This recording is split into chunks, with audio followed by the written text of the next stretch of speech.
Olá, pessoal, tudo bem? Hoje nós vamos iniciar a nossa aula de revisão para o quarto bimestre com o tema Viver com Justiça.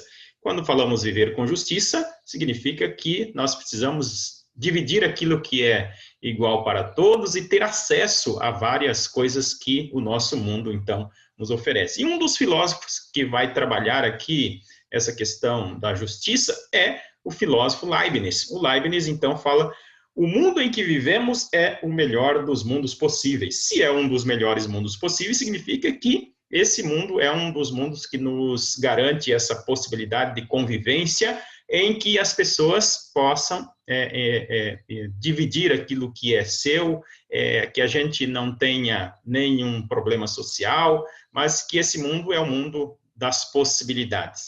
Mas nós temos um outro filósofo que apresenta aqui uma questão interessante, fazendo uma crítica, porque se a gente, então, se acomodar em entender que esse mundo é um mundo das melhores situações, que a gente tem que aceitar como ela está, nós vamos sempre manter aqueles que já estão no poder e aqueles que sustentam o poder, está sempre sustentando o poder, né?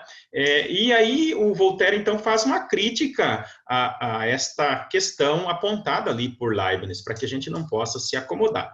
Então, o Voltaire, ele fala o seguinte, que para vivermos no melhor dos mundos possíveis, precisamos agir em busca do bem, de uma forma solidária. E essa solidariedade, ela parte aí da nossa ação enquanto sujeito pensante.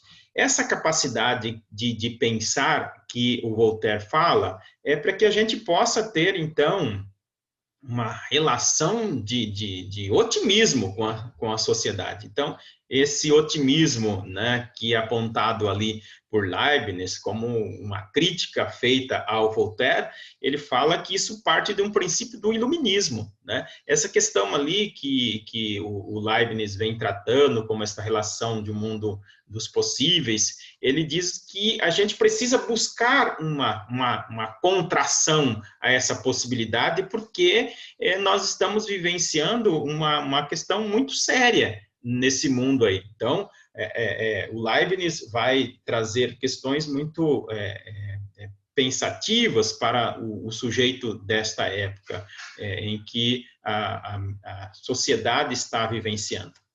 Aí nós temos uma outra questão que em que mundo nós queremos viver? É o mundo apontado por Leibniz ou o mundo apontado por Voltaire? Né?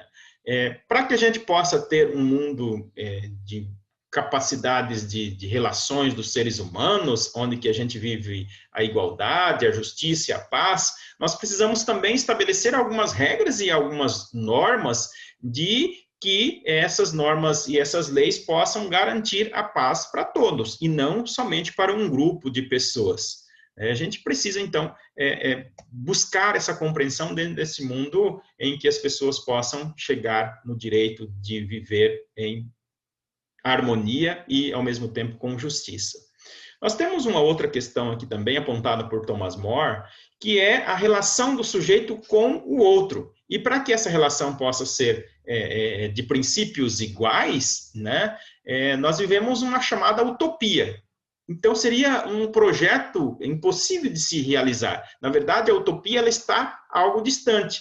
E o que ele diz é que essa ausência de propriedade privada é considerada essa utopia, porque a gente precisa dessa sociedade privada, a gente precisa desse mundo em que a gente separa aquilo que é meu daquilo que é do outro. E aí vem o Jean-Jacques Rousseau e fala assim, nós temos diferenças naturais. O ser humano, naturalmente, são diferentes. Mas a desigualdade social ela foi criada pelos seres humanos. Então, a desigualdade foi criada pelos seres humanos a partir do momento que a gente cerca uma propriedade e diz que isso é meu. E aí nos tornamos donos dessa sociedade privada.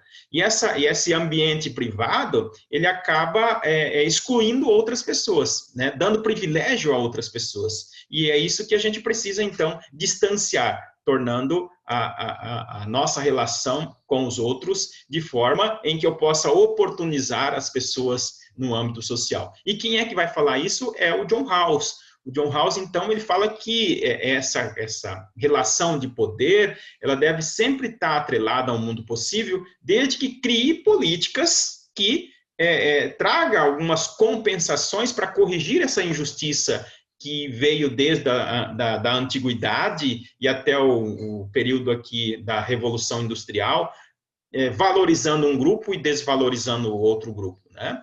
E isso é a relação que nos traz como um crescimento econômico para promover uma certa igualdade, né? E não a desigualdade entre os indivíduos. Ele conclui dizendo que se você fosse uma pessoa que participasse de condições naturais, né? Em condições de igualdade, será que você queria a desigualdade para si ou você queria a igualdade para todos? Então, a gente precisa oportunizar a todos no âmbito social para que essas cobranças elas sejam de forma iguais entre as pessoas. E para isso nós temos aqui essa visão do olhar para a paz. E quando a gente fala de uma visão de olhar para a paz, nós precisamos ter a ideia da tolerância, precisamos ter a ideia de uma empatia, de um respeito pelo outro, que se dá através das regras e das normas criadas pela sociedade. Tanto isso foi refletido e pensado que se criou um grupo que pensasse a ideia da tolerância. Tolerância que é essa capacidade de respeitar o outro, de aceitar o outro como ele é. E isso trouxe à tona algumas reflexões para que a gente possa pensar o indivíduo como ele é, né? E como que a gente vai garantir esses direitos da pessoa como ele é, mas também, ao mesmo tempo, diminuindo essas injustiças, que se dá através da questão política e social.